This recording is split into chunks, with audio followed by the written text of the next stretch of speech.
சட்டமன்றத்தை வந்து கிட்டத்தட்ட ஒரு சினிமா தியேட்டர் மாதிரி ஆக்கிட்டாங்க. ஸ்பீக்கர் வந்து ஆக்ஷன் கட்டு அதெல்லாம் இனிமேல் சொல்லுவாருன்னு நினைக்கிறேன். ஒன் மோர்லாம் போவாங்கன்னு நினைக்கிறேன். ரோலிங் ஆக்ஷன்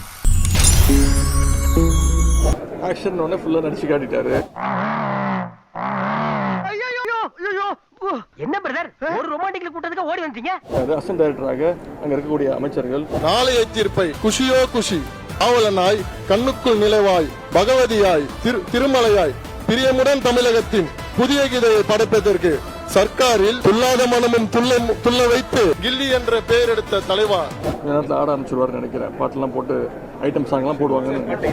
கொடுத்ததெல்லாம் கொடுத்தார், இவர் யாருக்காக கொடுத்தார்? ஒருத்தருக்காக கொடுத்தார், இல்லை ஊருக்காக கொடுத்தார். அதில் ஒரு 10 ரீல் தேரும் ஷூட்டிங் ஸ்பாட்டாக மாற்றிக்கிட்டு இருக்காங்க. Thank you so much sir. எனவே இந்த ஆட்சி ஒரு கேலி கூத்து ஆட்சியாக ஒரு சினிமா ஆட்சியாக நடந்துட்டு